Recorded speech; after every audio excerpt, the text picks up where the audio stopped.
I'm Hans Schumann, a life coach and Enneagram consultant in London. In this video, I'm going to cover an advanced Enneagram topic, the instincts.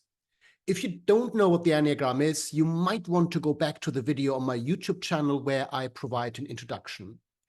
In a nutshell, the Enneagram is a powerful growth map that helps us understand who we are, what our most relevant growth pieces to work on are, and how to overcome the limitations associated with our personality type.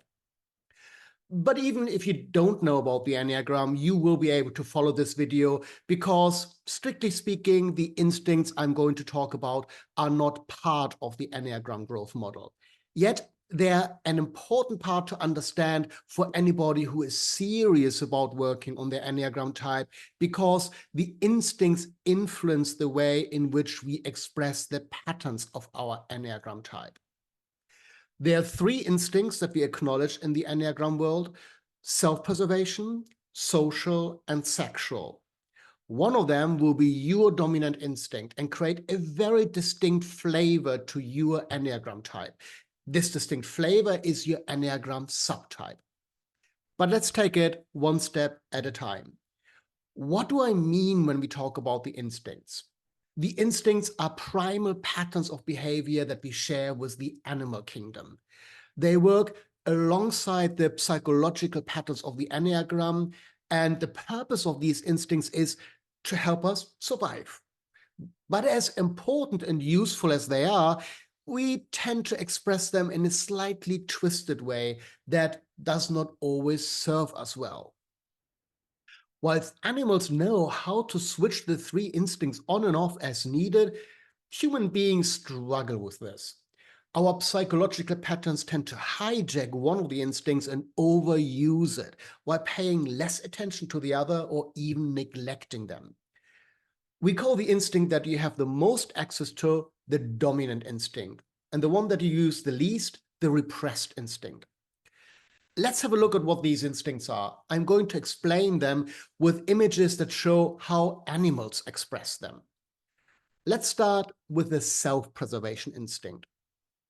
The self-preservation instinct wants us to be safe, and it does so by focusing on risks, threats, and managing resources such as food, water, and shelter. If this is your dominant instinct, your actions may be driven mainly by concern about safety and comfort. A dominant self-preservation instinct tries to ensure your own safety or that of your loved ones before thinking about the wider community in which you live. This may be conscious or subconscious. Like the foxes in these images, you may even have your own domestic cave or private space that you cherish and defend.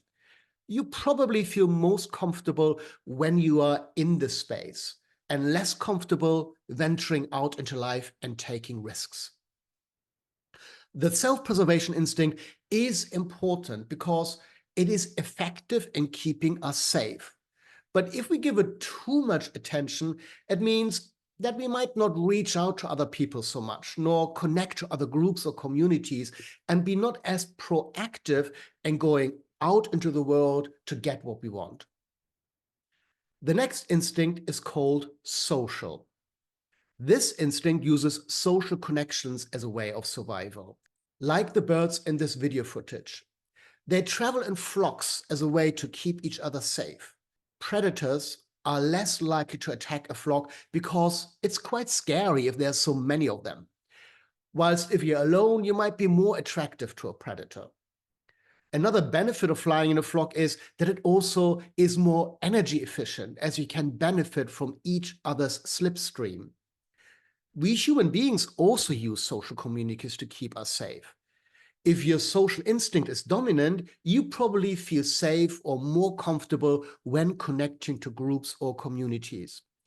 You may also have a good awareness of the rules and expectations in each social setting and are skilled at doing what is required to be acknowledged by the groups that keep you safe or by the groups that promote your goals in other ways. Being socially dominant may serve you well to thrive in communities. But on the downside, if we're exercising the dominant instinct too much, we may neglect our own needs and become too dependent on validation from others. The last of the three instincts is called sexual. This instinct is often misunderstood because of its name. The sexual instinct is not about your sexuality or sex drive, but about an expanding life force that goes out into the world to get what it wants by attracting and competing. Like the peacock in this video, who proudly shows its feathers to attract a mate. If sexual is your dominant instinct, you may feel much more comfortable than others to show yourself to the world and be more proactive in asserting yourself. Your focus is primarily on your wants rather than those of the community around you. One of the downsides of an overactive sexual instinct is that the more we show ourselves to the world, like the peacock in this video, the more we also put ourselves at risk. This peacock is not just highly visible to potential mates, but also predators. And your assertiveness may also create more conflict and competition than necessary. So these are the three instincts. How does this information help you? Well, first of all, it is another piece of information that will help you better find and understand your Enneagram type.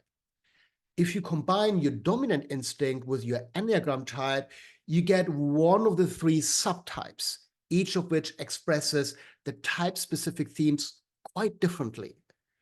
Three representatives of the same Enneagram type may look very different from each other if they have different dominant instincts.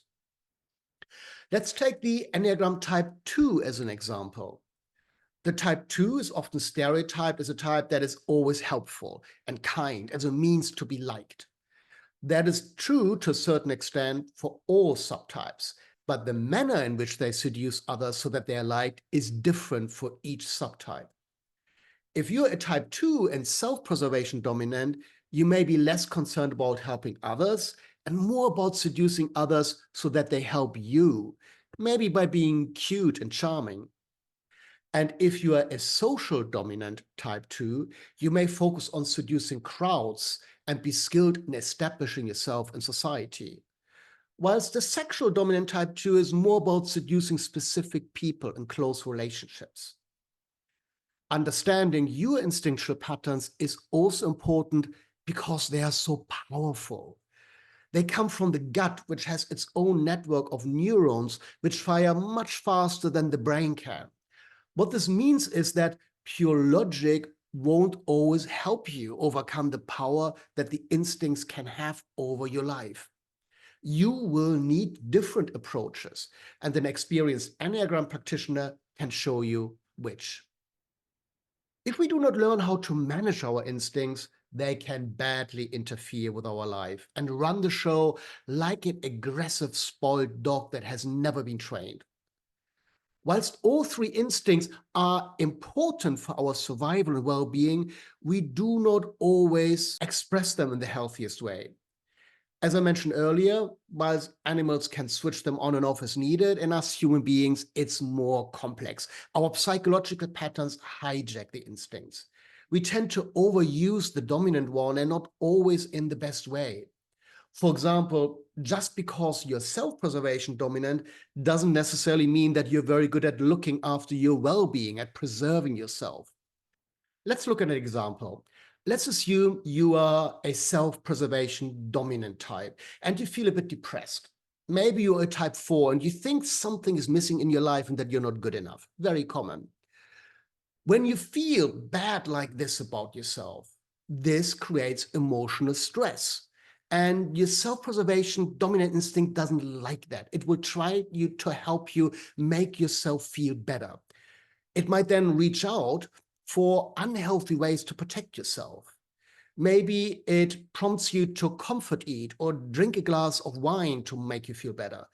And whilst this gives your ego the false experience of being safe because you feel better about yourself in that moment, it's not really a great way to maintain your self-preservation. It can make things worse for you. Indeed, it might be better to seek support from other people or take practical steps that improve your life situation rather than staying stuck in fear and self-isolation. But this requires learning how to lead yourself in these situations rather than allowing your instincts to run your life. If you do not yet know your Enneagram type, subtype, and instinctual sequence, let's change this.